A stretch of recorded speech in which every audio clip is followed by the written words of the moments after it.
讲到今年7月呢，台中丰原一口罩5个人因为投资黄金去防诈骗，无法度行销，落尾全部行地路。台中检方14侦查终结，认为这主谋姓李的查某人用假投资来甲因骗害死这5个人。检方依照诈欺处财、恐吓处财等多项罪名来甲起诉，求处15年。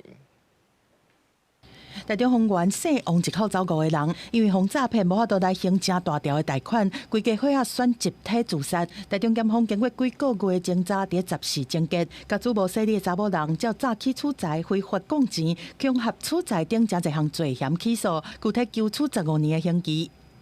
李姓被告在案发后能矢口否认犯行，妨害侦查，毫无悔意，其行为造成5条宝贵生命消逝与严重社会危害。检方指出，讲姓李的查某人伫侦查中是以各种手段想要来影响证人，佮故意阻扰检警找真相。过程中，佮一直拖审问的时间，完全看不出有后悔的意思。案件的部分，目前佮有其他还未经过羁押的被告佮在侦查。检方嘛当在追查，看敢佮有其他的被害人。这个事件是发生伫今年7月，叫甲集团长的姓李的查某人，疑似是以代买黄金的手法来声王价，利用方式骗局的模式，以后证券行立征期予投资人，予受害者相信，所落来就投入搁较侪资金，拢总互诈骗1536万了后，王家表达无愿意投资搁互恐吓，落尾因为压力伤大自杀。台中市议员谢志忠下晡嘛向大家转达王家惊死的心情。只要他有得到应有的惩罚就好，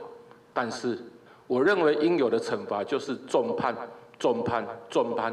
姓王的这对翁仔某含大汉查某囝，要找台中市议员谢志忠来တင်情，讲到无法度挽回王家这场悲剧。谢志忠转达起诉书内面王家的人留的批，表示讲希望阮兜的人的死亡会当卖互因搁伤害无辜的人。王家的老母搁指控讲，到死拢唔知影公司的名和地址，搁要面对唔知影当时才行会了的债务。谢志忠嘛表示讲，伫中牵线这市场的美容师嘛是共犯，检方应该要严查。专家嘛呼吁民众伫投资进前要保持理性，要拉你加入这种类似可以有抽成的这